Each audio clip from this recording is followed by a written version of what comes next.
The following is a Brother Asks and Building Better Builders video education series production.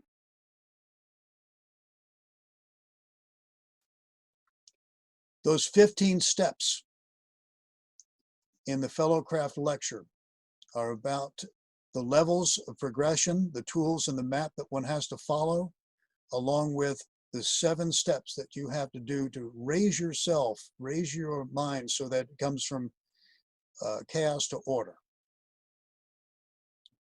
Those 15 steps are reflected again in the drama with 15 ruffians.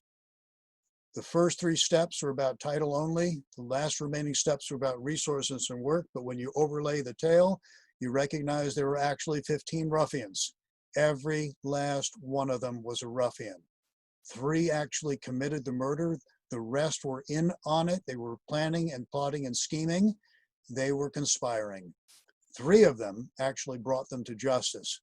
9 never came back. Why did they not come back? Well, if you recall the tale, they were told by Wisdom himself that if they didn't find and bring the 3 to justice, they themselves would be subjected to the very penalties, the very punishment, the very justice that the 3 murderers, if unfound, would be subjected to. They knew what was in store for them if they did not bring the 3 to justice. How do you bring the 3 to justice? Brothers, I'm going to speculate. You've got to get your time management down pat. You got to get your priorities. You got to get your morals put in place. You got to be able to handle a tool of completion without damaging what it is that you're putting your hand tools upon. If you do not know how to do the work of the first 2 degrees, there's no way that you're going to do the 3rd degree work and do it in a way that is not going to cause beauty to be buried, literally murdered and buried in the rubbish. Let's go on with the tale. The penalties, you take a look, they refer to water, earth, and fire, and you being earth, the foundation, Adam or Adama, you are being subjected to penalties, or shall I say, the promise of penalties if you are not your word. And if you're not your word, you're told that you have a worthless tongue. You might as well have it torn out and thrown away, because it's gonna do nobody any good. Nobody's going to believe you if what's coming out of your mouth is not truth. You have a useless heart when you're not involved, invested in what it is that you're doing. Might as well be ripped out, thrown away, because everybody's gonna know that you're not in, your heart is not in what it is that you're doing. And last but not least, if your head and your heart are not in alignment, you're going to be severed in twain, pulled in 2 different directions, if you don't have your head and your heart in a true alignment, on the same page and working together. These penalties are something that we do to ourselves. When we say something that we absolutely don't mean or can't back up, nobody's going to believe your tongue. If you express something and everybody realizes very quickly that your heart's not in what you're expressing, they're not going to believe you. Last but not least, when you commit and you're being pulled in several different directions, nobody's going to hire and work with you into the future, because they realize that you're pulled in 2 different directions and you're useless to them. These are things that we do to ourselves, brothers. We do not have to have anybody else do them to us. So back to the importance of knowing and understanding allegory. What do the names denote?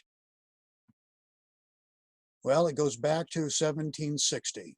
In 1760, we had that first expose where the first time the 3 names were released into the public domain. And coincidentally, London is right across the Straits of Dover from France. And something that a lot of people don't realize is that France, northern France, had a specific dialect of French at the time. This was not modern French speaking people at the time. It was a vernacular, it was a pronunciation, it was a derivation of a thing called Jawoul French. And Jawoul French was actually being spoken in New France in 1750. And New France encompassed all the different territories of this blue map right here. including and not limited to a place called Quebec. Now, you're probably saying, Coach, why did you just take us all the way from the English Channel to New France in 1750? And I'll tell you why. I'll tell you a story about that. So I used to live in Montreal. I lived in a poor neighborhood. And one day I was out in the back alley building a fence because I was putting a little fence around my little tiny backyard. And there was a house across the alley down the street a ways where there was a lot of like not good partying. A lot of bikers were hanging around there. And I knew there was a little kid that lived there as well. Anyways, I was out there in the back alley pounding away on my fence, and these little kids came up, and they were little. They were like 3 and 4 years old, hey? And they spoke Joual, right, kind of really heavily accented Quebecois French, and so my French isn't good, so I could hardly understand them. But they were watching me hammer, and they got a little closer. And they had one kid who was clearly the leader, had a real scowl on his face, hey? And so they were watching, and I kind of motioned to one of them that they could use the hammer. And that kid said, and I'm going to mangle this, but he said, je volais, or something like that. And what it meant is, I'll steal that. And so. Je volais, I'll steal that. In Joual, heavy Quebecian French. I heard that slide, and I said to myself, that sounds very close to Jubilat, je volais. So what I did was I got my cell phone, I plugged in my French to English translator, and I spoke je volais. And it translated, I want it.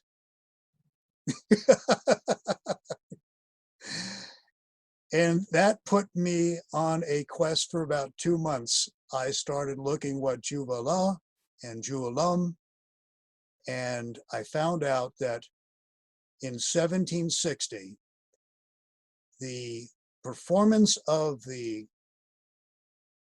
Hieronymic legend had occurred for approximately 30 to 40 years over in France, and there was a guy in London who had witnessed it and had put down the names that he heard in French being spoken in the French ritual, and he put it in a phoneticized English and probably said, I wonder how many people are going to get a giggle out of this and how long it's going to take them to understand that these are not names. They're statements in Joual French.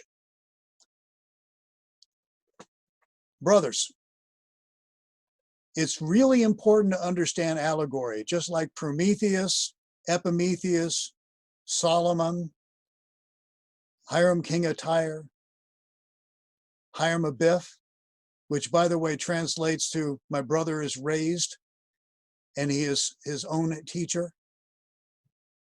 If you don't understand what the words actually mean, what they're trying to communicate, so much is lost. So much is misunderstood.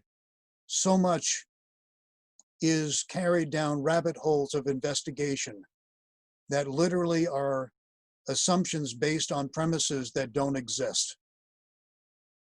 The eureka moment that I had was when this gentleman out of Canada was telling a tale about basically building a fence and says something in broken Quebecian French that allowed me to make the connection that led to why it sounds the way it does and what it actually means to us as Masons. Literally, these ruffians wanted it, and so much more richer is the entire story when we understand the allegory to which these names point to. Little teaser, Ruffians versus Cowans. A ruffian refuses to fully earn what it is that they're seeking, whereas a Cowan, they are willing to earn. I'm not talking about the Cowan definition that is given to us by our Grand Lodges. I'm talking about the Cowan definition that I investigated years ago. And a little bit of a teaser here. If you want me to come back and speak about Calvinism, I'd be more than happy to. A ruffian will not finish their work, whereas a Calvin won't square their work or create cement. But they're still willing to do some work as long as it doesn't require squaring or creating cement. This is what you want to say to candidates who ask you about the ruffians. And again, if you're interested, this information can be found in these two books, the Building Ruffish, Volume 6 of the Building Better Builder series, along with Volume 1 of the Brother Asks, Uncommon Discourses about Hiram. What we're going to be doing next is I'm going to be closing down the slideshow part of the presentation. I'm going to be asking what you got out of the talk, what you will be considering doing differently into the future, and what do you think, how do you think this would be impacting your brothers and yourself as you move into the future? And of course, I'll be entertaining any questions and thoughts that you might have. This has been a Brother Asks and Building Better Builders Uncommon Masonic Education with your host, Coach John S. Nagy, broadcasting to you live at a beautiful downtown Landalutz, Florida on a sunny Saturday afternoon. You've been watching a Brother Asks and Building Better Builders video education series production.